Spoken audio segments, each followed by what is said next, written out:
Hello everyone! Ngasi unconventional careers singi marakta ngasi topic design.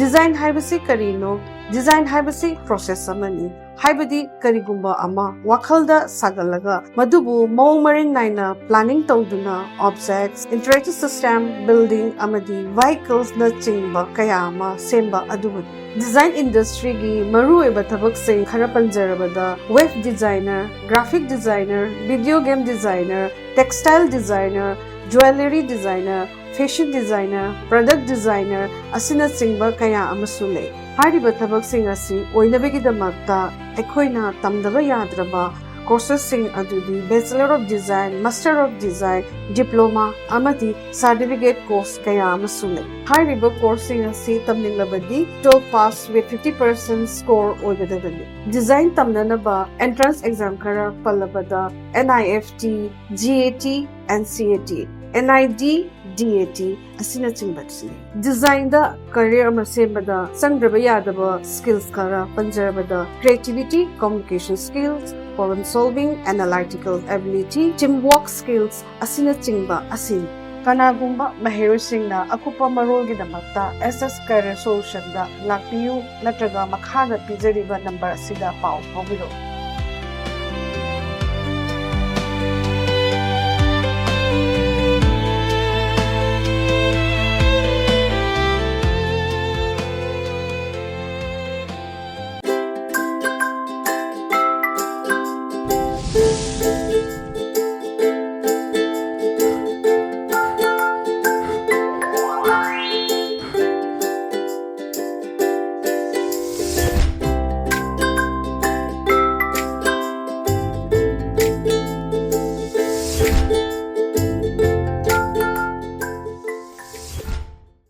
Kurumzari, ELITETV ki test of cartoon mahau ming ta video sing mahau tara moksari maru nang sin fala phong pau se singi cartoon sing da cartoonisina kari haining liba kari phonong liba kari wakan khalan ni ba du miyam da sanonga thamjage ahan block jage sanga express ki onthok pani da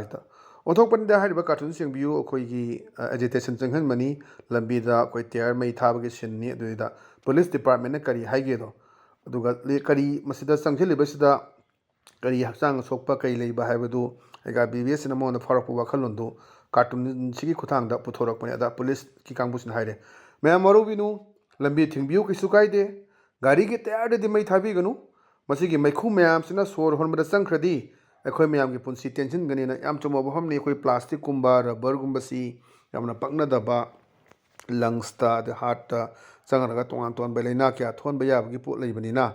asa ega sina uwa thagera lambi thingera aduga mayam tobu khotpa yai aduga tayar mai thabsi tobinu haidna magi bakhalon go pharakpadu police ki wakhalon sidagi phawrga magi through da phongdo hunba adum phongdokpa yana phajaba adumba wan thok leiba cartoon amani haidna thamjage mathangda lerisina koi sana leiba ki loiredana haibadune loiredana sida akai haige da handaksi khoi Manipur lengang asu haire khoi NRC sogali ana center da chalaga center ge leaders ng taksalugani na khoi tim ma chaki baduni halaktri ba mali adagi atopa 14 CSO gi kangbu me ama ton ba furup sungi me ama chaki ba leire adi matang du da ngasagi praja singchina leaders da hairak pagi khoi gi tangkhak ama khak sembani ada mana haikuni noisu sogali haire bani na thabak to ontholo dana ana haiba adai da ngasagi leader dana hai adudi aina ngamde sogatchabagi wadane na center dagi khoi leader hanglai gi type ta dum lepu phamu chatlu na ku sanabado khutna paraga main torabra remote nom paraga pose mu number play mu number are remote control du sinarabra haibagi mayam da nungai taba feel tobudugi ana fajaba nungda athadu phummaga wan tok tu phummaga piba adumba cartoon ni ana no yu sawgale hairamina adu thabak do onthodana NRC do na hai kan bugi mong ni ade adudi ai ngamdi kai denu sawgasabi wadani adudi khudingmak center dagi GG na torakadamni haibagi adumba message ama piba yamna fajaba cartoon ni thamjage mathangda larisina khoi pona phumgi balu he aduni hajge dharna phamba khotpa kaigra thokpa mayam chale ngarang sui kanga tombi de toidoni namdulung da mayam kapsan na khotna toba adugi sinamphang la kana mai ni pisi dharna phambagi thorak pani ada mai na pasnai hoi dharna phambado khaga chekshluko sifai sungdu maitai ni pida thamna yam phabani na nahan togiba mayam yaure adagi SI amra SI Rama ꯑꯩꯈꯣꯏ ꯅꯣꯡꯃꯩꯒ ꯁꯠꯇꯅ ꯑꯗꯒꯤ stunt ꯕꯣꯝꯒ ꯂꯪꯁꯟꯗꯅ ꯇꯧꯈꯤꯕ ꯃꯌꯥꯝ ꯑꯃ ꯇꯧꯈꯤꯕ ꯑꯗꯨ ꯃꯥ suspend ꯇꯧꯒꯗꯕꯅꯤ ꯀꯥꯏꯅ ꯃꯌꯥꯝ JFDꯒꯤ ꯁ꯭ꯇꯨꯗꯦꯟ ꯋꯤꯡꯅꯒ ꯆꯠꯊꯈꯤꯕ ꯃꯌꯥꯝ ꯂꯩꯔꯦ ꯑꯗꯒꯤ ꯑꯣꯟꯊꯣꯛꯄ ꯑꯗꯒꯤ ꯋꯥ ꯉꯥꯡꯕ ꯁꯥꯊꯤꯕ ꯃꯃꯥ ꯃꯄꯥꯗ ꯉꯥꯡꯕ ꯋꯥꯍꯩ ꯋꯥꯇꯥ ꯐꯖꯗꯕ ꯉꯥꯡꯕ ꯃꯌꯥꯝꯁꯨ ꯂꯩꯔꯦ ꯑꯗꯨꯅ ꯙꯔꯅꯥ ꯐꯝꯕꯗꯣ ꯈꯔ ꯆꯦꯛꯁꯤꯜꯂꯨ ꯁꯤꯐꯥꯏꯁꯤꯡꯗꯣ ꯃꯩꯇꯩ ꯅꯨꯄꯤꯗ ꯊꯧꯅꯥ ꯌꯥꯝ ꯐꯩ ꯍꯥꯏꯕꯅꯤꯅ ꯅꯨꯡꯗ ꯑꯗꯨꯝꯕ ꯋꯥꯍꯟꯊꯣꯛ ꯑꯃ ꯄꯤꯔꯒ ꯐꯣꯡꯗꯣꯛꯄ ꯌꯥꯝ ꯐꯖꯕ ꯀꯥꯔꯇꯨꯟꯅꯦꯅ ꯊꯝꯖꯒꯦ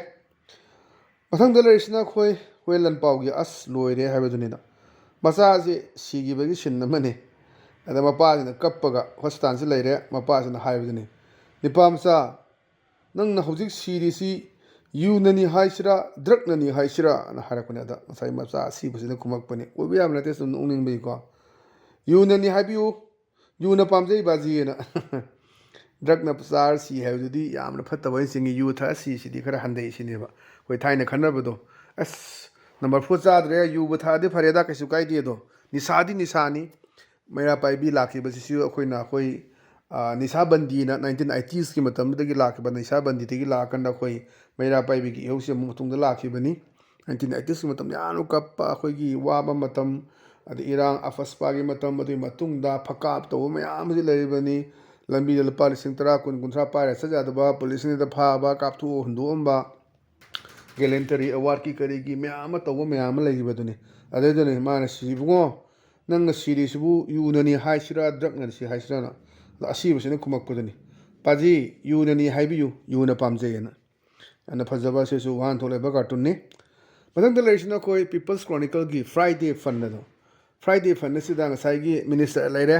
ꯃꯤꯅꯤꯁꯇꯔꯁꯦ ꯑꯩꯈꯣꯏ ꯁ꯭ꯇꯦꯠꯀꯤ ꯑꯣꯏꯅ ꯂꯧꯕ ꯌꯥꯔꯦ ꯅꯠꯇ꯭ꯔꯒꯅ ꯃꯄꯥꯟꯒꯤꯁꯨ ꯂꯧꯕ ꯌꯥꯔꯦ ꯑꯗ ꯃꯥꯒꯤ PA ꯐꯥꯏꯜ ꯃꯌꯥꯝꯁꯦ ꯄꯨꯁꯜꯂꯛꯄꯅꯦ sir these are all new fresh files regarding NRC and the census hope there will be more files related with it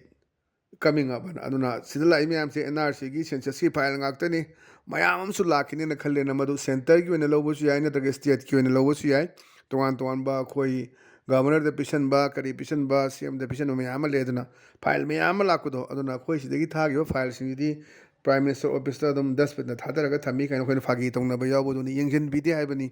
main tongna state file mayam la e maji fresh file ngaktani sir NRC ntraga census ki oiram do mali ꯑꯁꯥ ꯇꯧꯋꯤ ꯃꯗꯨꯗꯤ ꯃꯌꯥꯝꯁꯨ ꯂꯥꯛꯈꯤꯅꯦꯅ ꯌꯥꯝꯅ ꯐꯖꯕ ꯑꯗꯨꯝꯕ ꯋꯥꯍꯟꯊꯣꯛ ꯂꯩꯕ ꯀꯥꯔꯇꯨꯟꯅꯦꯅ ꯊꯝꯖꯒꯦ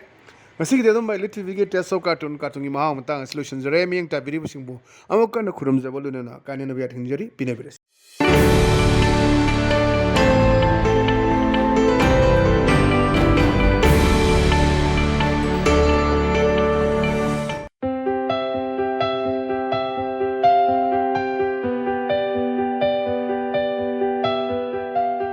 Hello everyone! Ngasi unconventional career singi marakta ngasi topic design.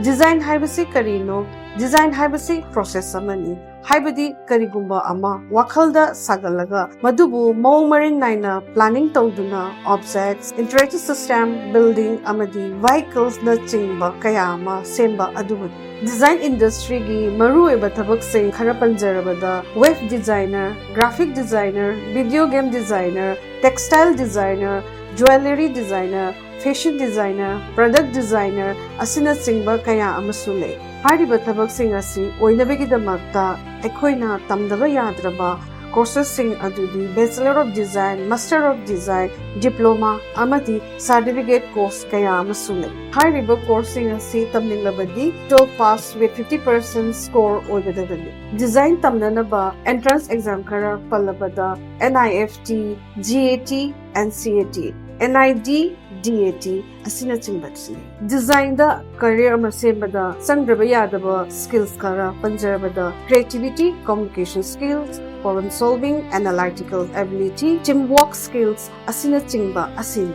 Kanagumba mahirosingna akupa marolgidamakta SS Career Solution da lakpiyu natraga makhana pijariba number asida pau phobiro